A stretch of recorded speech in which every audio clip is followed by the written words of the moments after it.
is voor mij ondoordringbaar. Ik kan er niet... Ik kan er weinig mee. Ik kan wel die stangetjes, die spaken, die kan ik volgen. En dan kan ik begrijpen dat als ik daaraan trek, dat er iets gebeurt. Zie je dan? En dan kan je kijken of je uit kunt vogelen, dat is dan wel geinig. Of er iets is wat je snapt.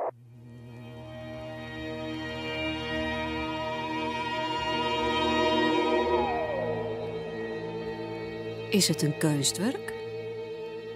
Of is het meer een machine, een apparaat? De makker noemde het een mechanisch kunstwerk. En het heet Salomo's eerste rechtspraak.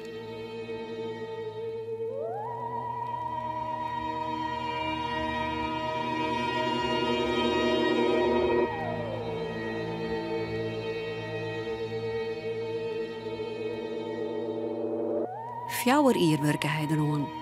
In 1905 wie het kleer. En toen reisde hij ermee terug het loon. Eltsen niet een woord zien. Want het verbeelde in een tijd zonder elektriciteit, film of tv een doel geliefd bibelverhaal. Jan Elsinga wie de grutske makker en verteller. Nou stiet het stil. Haast net één wit meer van dit mysterie.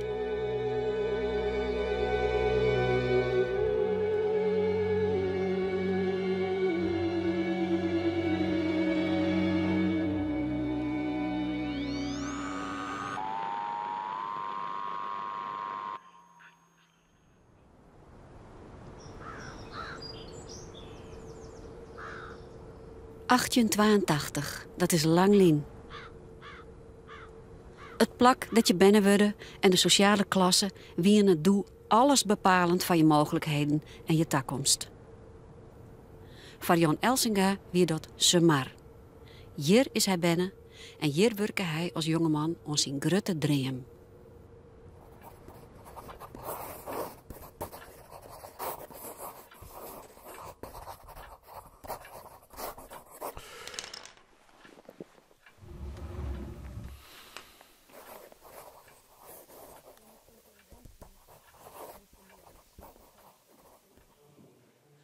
Het is een object waarvan wij ook niet weten wat het nou eigenlijk is. Het heeft allerlei invalshoeken die interessant zijn. Bijvoorbeeld over wat mechanisch mogelijk was in die tijd. Wat entertainment was in die tijd. Nou, dat is allemaal heel erg anders dan nu. Het is sociale geschiedenis. Wat is er mogelijk voor de maker in die tijd? Hoe ver kon je omhoog klimmen op de sociale ladder? En waar zitten dan de voetangels en klemmen als je iets wil bereiken? Dus er zijn vanuit historisch aspect allemaal interessante standpunten. En uiteindelijk voor mij vind ik altijd nog het mooiste. Ja, er zit een menselijk verhaal achter. De tragiek en de miskenning druipt eraf. Dat is herkenbaar. Het bette hier van Jan Elsinga begon direct al met een ramp.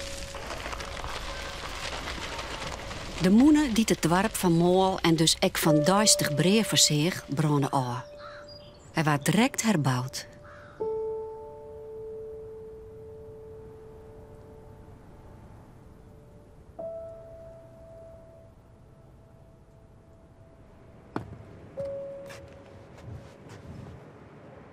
Zo waren we net een riek dorp, dat kunnen we wel stellen. Een dorp van boeren, arbeiders. En in de reen van de tijd is er wat middenstand bij kwam. Er waren bakkers, er waren smits, er waren een wijnmaker. Jan is hier geboren op Moenepaard, liet Hoeske, een stukje verderop. Zijn heid en mem hin een paar beestjes, een paar skiën, denk ik, in een hok. Maar het waren arbeiders, dus het zien net een roem. Er moest hard werken worden voor de centen. Toen Jan zo'n hier weer, stoor zijn hart aan TBC. Mem moest skreppen om haar bij hem te eten te gaan. En Jan wie net een makkelijke jongen. Wel hier hij heel specifieke interesses. Jan wie een man die wat maar de techniek hier. Hij hier daar niet een gevoel voor. Dus ik kan me heel goed voorstellen dat er hier vaak even bovenin was staat. Want er is natuurlijk een heel soort in het te zien. En vooral van zijn jongen. Waar hier Jan nog meer inspiratie voor zijn project vinden kent? In het midden van de 19e eeuw bouwden Frieske klokmakkers al Salomo-tafereelen in haar oerwerken. En het planetarium in Frenscher, zo hij Derek nog zien ha.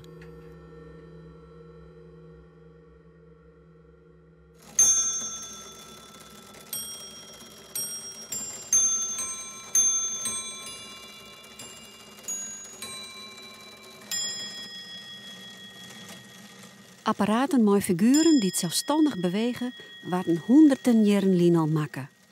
Automaten, zo worden ze neemt. Deze klok, een Jacquemart, is al haast 500 jaar oud. We zien hier een orgelbeeld en eigenlijk maakt dit orgelbeeld een eenvoudige beweging. Hij slaat met een hamertje op een bel. Dat zien we ook terug in die hele vroege Jacquemarts. En Elzinga die kan dit natuurlijk gezien hebben, want de muziek op een kermis kwam door middel van een draaiorgel. En op die draaiorgel stonden weer beelden. Als jong vriend uit van Huizet Jan bij zijn omke in Amsterdam.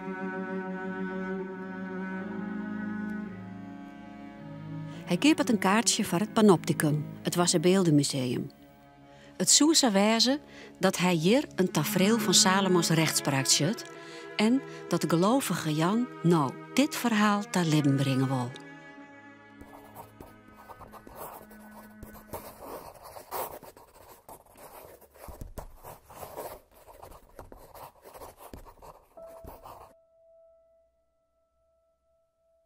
In de jaren 20 is Salomo's rechtspraak in grut verval. 2 technici van de Universiteit in Grace hadden er een jaar aan werken om het werk te leven te wekken. Bouwtekeningen wie er net, ze moesten de complexiteit van het mechaniek heel zelf uitvinden. Dit is het moment waarop het mechaniek in bedrijf gesteld wordt.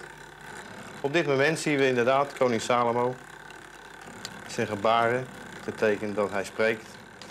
Hij heeft aan deze gerechtsdienaar aan deze kant heeft hij opdracht gegeven om die 2 vrouwen die dat rechtsgeding willen voeren, om die binnen te roepen. U ziet nou dat deze man naar deze poort gaat. Dit is de ingang van de rechtszaal. Zometeen gaat hij hier een klopper bedienen. Die klopper die zal hij enkele malen op en neer bewegen. Daardoor weten die vrouwen dat ze naar binnen kunnen gaan. En u zult zometeen zien dat deze vrouwen de rechtszaal binnenkomen. Waarom voel ik iets voor dit object? Dat is omdat die maker een bijzonder levensverhaal heeft en dat dit de weerslag is van zijn strijd. In een film van Henk Penninga demonstreert de zoon van Jan Elzinga nog 1 keer het werk van zijn huid. Ik zet nu het kunstwerk in werking. Toen zei de koning, de een zegt, deze, de levende, is mijn zoon. En de dode is uw zoon. En de andere zegt, niet waar, de dode is uw zoon en de levende is mijn zoon. Daarop zei de koning, haal mij een zwaard. Dit is dat mechaniek, hè? Dat is ongelooflijk. Het draait.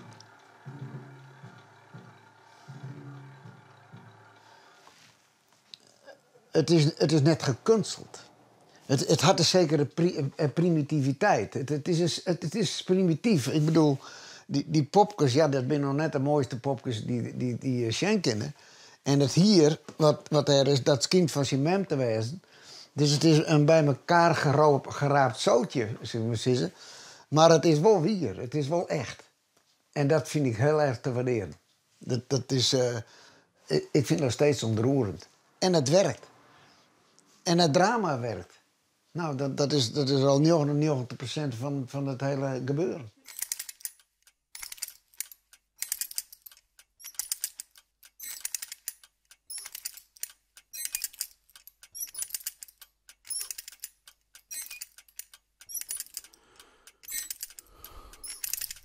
Nou, dit orgeltje, dit wordt met een slinger aangedreven. En aan deze slinger zit een worm en die loopt in een wormwiel.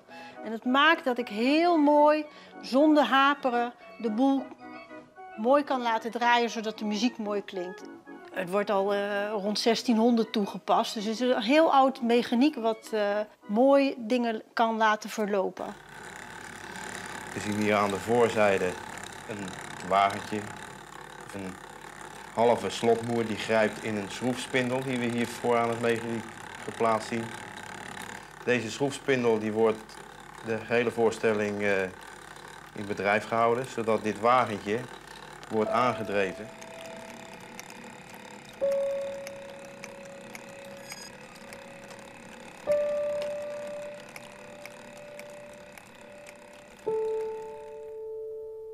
Jon die had 8 jaar op school zitten. Hè. Vroeger weer de gewoonte, had je wat met mij ziet, kon 6 jaar in de school. Nou, de arbeidersbaan wien dan uur of 12 als ze van school aankwamen. En dan moesten ze van school aan, want ze moesten geld verdienen. En degene die het wat beter leren kon, die konden nog 2 jaar nog vastplakken. En Jon had dat niet. Je ziet er bij meester Cornelis Lewis de Vries op school. Dat is een heel bijzonder man. Hij had je 30 jaar schoolmeester geweest, maar hij is vooral bekend vanwege zijn passie. Hij kweekte nieuwe rappelrassen. Dit is Bintje Jansma, 77 jaar oud en wereldberoemd. Op school in het Friese Suameer kreeg Bintje Jansma onderwijs van meester De Vries, die in zijn leslokaal verschillende nieuwe aardappelrassen kweekte en deze de naam gaf van meisjes van zijn school. En meester hier verder werd nou die huizen daar wie loon, daar wie een stuk bouwloon en daar hier zijn proefveldje. Squalmaster De Vries is een begrip in zijn mar. Zijn werk voor die rappels is eerd met een baas monument. Maar zijn oordeel over Jan Elsinga hier alle talent in de kiem smoren kan. Nou, Jon weer technisch en Jon wil heel graag naar de ambachtscholen. Maar die ambachtscholen staan in Ljout. Maar ja, hoe kwam je in Ljout? Hij moest dan of op een fiets, nou dat ziet er gewoon net in, dat slag er net. Dus we moesten eigenlijk met de tram naar Veenwouden en van Veenwouden met de trein naar Ljout.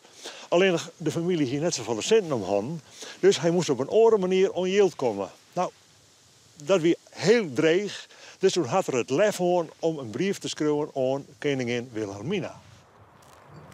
Het bureau van koningin Wilhelmina had plaatselijk om referenties vregen over de ambities van de dwarpsjongen. En in de archieven van het Tjerkstradiel binnen onthullende documenten bewaren bleven. Er zitten hele mooie brieven die het master De Vries schreeuwen had over Jan. Wat mij wel opvalt is, hij is positief over zijn mem. Zijn moeder wilde graag dat ik Jan hielp. Ik heb alle pogingen aangewend. Jan kon elke morgen 7 uur in school komen. Tegelijk met anderen om les te nemen. Jan echter kwam als de les was afgelopen. En dan denk ik, hier jongen, wat een ziekje. Ja, dat is natuurlijk, we joeten daar best wel vaker net, joh. Wel leidt de interesse van een band, om te bezieken daarbij aan te sluiten. Bij hij ik wel een andere band denk van ja, die ken gewoon vol meer. Ja. Dus als ze onderpresteren, ja, dan ren je ook het risico dat ze beginnen te kleren. Ja, de meester is heel negatief voor Jon. Ik zie hier één positief ding. Tussen haakjes staat, aanleg als werktuigkundige heeft hij. Nou, en dan gaat het weer verder met een heel negatief verhaal. Toen zijn moeder verleden voorjaar zou trouwen, had hij allerhande praatjes en maakte hij dikwijls rijmpjes op de lei over haar en haar aanstaande echtgenoot. De inhoud daarvan liet veel te wensen over. Meermalen heb ik hem hierop betrapt. Ik kan met de beste wil geen goed getuigschrift van hem geven. In één woord, er zit verkeerde grond in. De jongen deugt niet. K.L. De Vries, hoofd der school. Sometimes I feel like a motherless child. Zo hij hoogbegaafd geweest had. De meesten denken vaak meer of hoogbegaafd, goede rapportcijfers, wie doet je wat. Maar die band had wel vaak een innerlijke strijd, werd ze maar vrakselen. En misschien wie dat gedrag van hem, wie het ook een manier om contact te zoeken. Ja, alle contact is natuurlijk contact, hè? Negatieve aandacht is aandacht. Sometimes I feel like a motherless child. Ik denk dat het jonkje hem heel vaak onbegrepen viel had. Ja, denk het ook wel. I guess I'll go. Het had dus kansje boord west dat Jan zijn talenten verder ontwikkelen kon. En dat is te danken aan het wijze besluit van burgemeester Drijber. Hij had het oordeel van de Fries naast hem deadline. Maar doet Jan na de ambachtskwallen aan het werk kwam bij de bronkastenfabriek van de Ploeg in Grauw en daar in een kosthuis ziet, ging het op de een of andere wijze verkeerd. In elk geval, Jan kwam weer thuis. Hij wil net meer bij de baas ontwerken. En hij hier in de kop dat er een kunstwerkmaatje woer. En mem had dat stiepen. Ze wist haar man te uitjoegjen en liet Jan gewurren. Dat betekende wel dat hij al die tijd geen cent inbracht. 4 uur wrotte hij stoef aan zijn masterstik.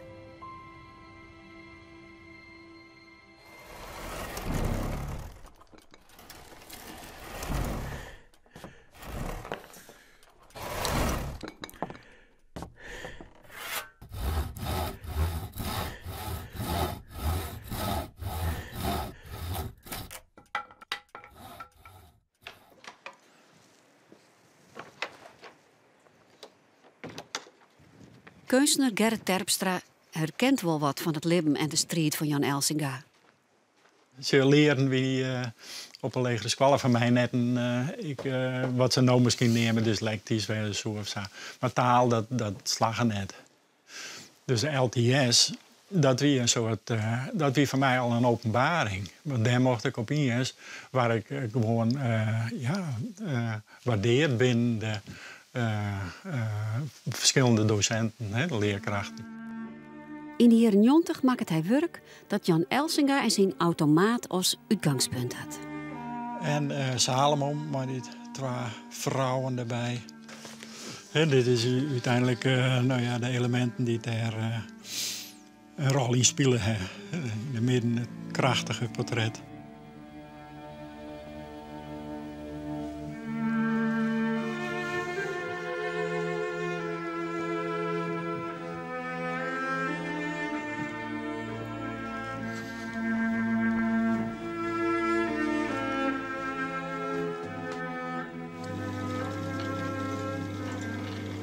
Nee, dit is een installatie, een apparaat. Wat maken is ik in de 90 jaren. En waarbij ik me inspireer litten het toch boeken. Ik ben helemaal net zo'n technicus. Maar ik vind het wel prachtig mooi om te zien. Hè? Ik naar aanleiding van dat van Elsinga. En dat al je, die kon dat geweldig goed, al je perfect herinneren. Nou, het boek geeft de zin van het leven in deze tijd. Maar ja, welke tijd? Nou, dit boek is dan geschreven begin 20e eeuw. En daarin leidt er iepen op het hoofdstuk eerbied, deemoed en liefde. En misschien wie bij hem ik was, dat weet ik niet. Maar toch het maat zien, toch het contact met de dingen, ervaar je en kun je denken. Tenminste, bij mij is het zo. Ik kan net op een stoel zitten en te denken. Of ik met tekenen, of ik met schreeuwen, of ik met dingen maatje, creëren. En iets wat er nog net is, zichtbaar maatje. En dat is voor mij de essentie van het dwan.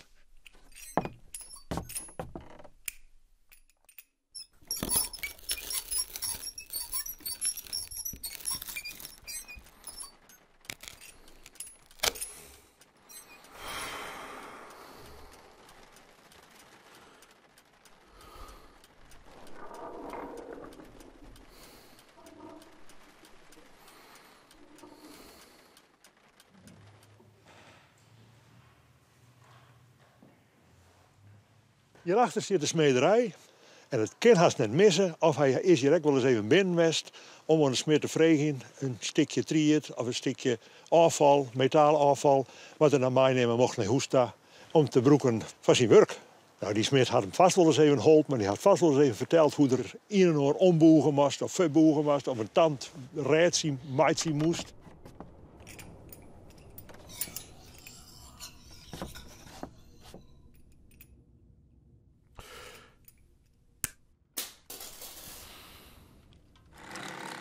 Na enige beraad spreekt hij nu dus zijn oordeel uit. Hij wees met zijn rechterhand op het kind. Met zijn linkerhand ten teken dat het kind in tweeën gehakt moest worden. En het spreiden van zijn armen, de betekenis iedere moeder een helft. Dat is mooi werk. Ja, die roepen wel herinneringen op. Hier is het travootje. Je schrijfrechter. Ik vind het erg mooi om het weer te zien, na zoveel jaren. Vandaag aan de dag, vergeleken met het jaar 1900, toen hij begonnen was hiermee... ja, zou je dit soort bewegingen op veel andere wijze kunnen oplossen, zeg maar. Met de moderne technieken.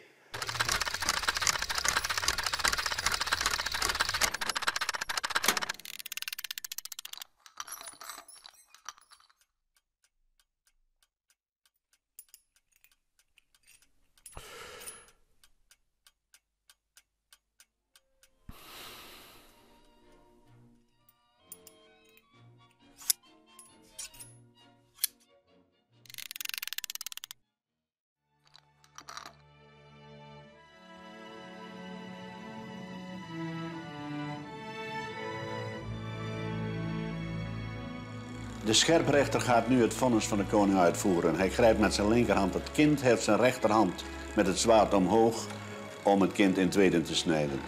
Maar op dat moment komt de ware moeder tussen beiden. Toen sprak de vrouw van wie het levende kind was tot de koning, omdat haar moederlijk gevoel voor haar zoon was opgewekt.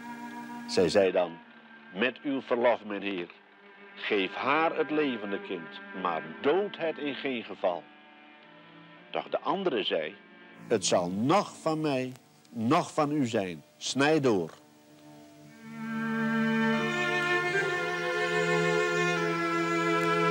Toen antwoordde de koning en zeide, geef haar het levende kind en dood het in geen geval. Zij is de moeder.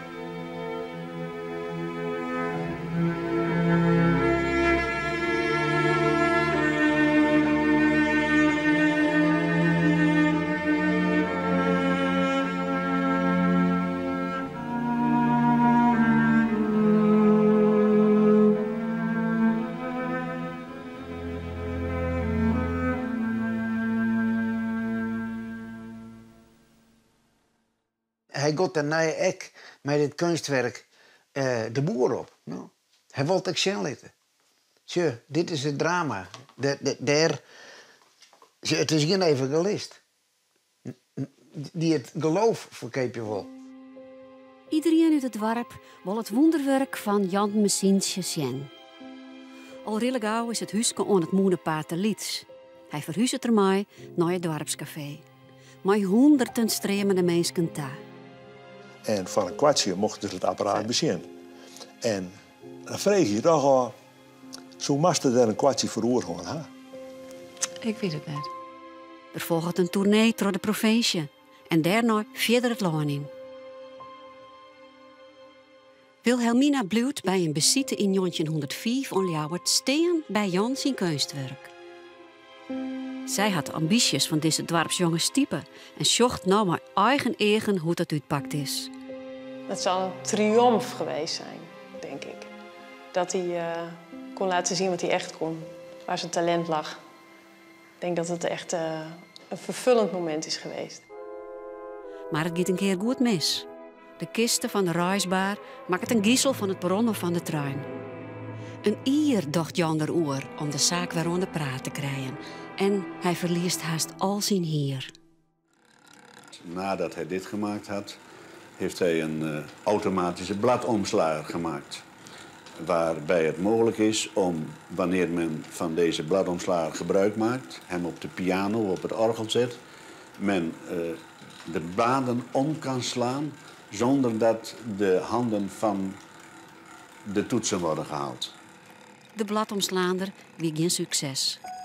Ek een letteruitvinding, een skip dat Genuini zielekoe, wordt net omermen. De tijd van zielskippen weer ik wat voorbij. Krek zou uit de komst van film en bioscoop maken dat zijn Salomo-spektakel uit de tijd trekken. Tillen? Ja. 1 en 2.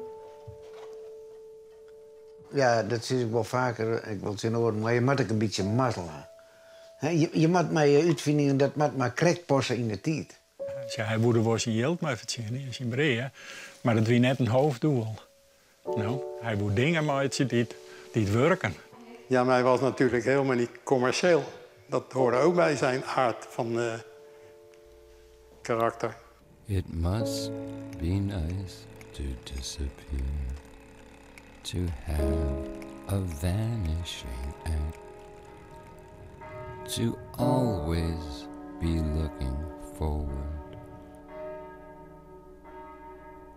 and never looking back. Als ik hem dan toch tref, zou ik zeggen, waarom had je dit nou precies maken? Dat is de nieuwsgierige vraag. Daar kom ik net uit. Hij praatte er net over en hij vriet het op. 'S Avonds stond hij vaak buiten kijkend naar de sterren en de sterrenhemel. Bij mij bekruipt ook wel heel erg het gevoel dat hij iets wilde maken omdat hij het kon. Of omdat hij wilde weten of hij het kon. En een gevoel van grote miskenning zat er bij hem. En dat beeld blijft bij mij wel heel erg hangen. Een tragisch beeld wel. Jan Elsinga vestigt hem uiteindelijk met zijn vrouw Foekje Westra in Wuddum als klokkenmaker. It must be nice to disappear, to have a vanishing act, to always be moving forward and never looking back. How nice it is to disappear, float into a mist with a young lady on your arm, looking for a kiss. Salomo's rechtspraak bedarret op een zouder efter een gedien. Hij had het er net meer oor. Looking for a kiss. Praten dochter sowieso net volle. Lauwers jocht er nachts naar de sterren.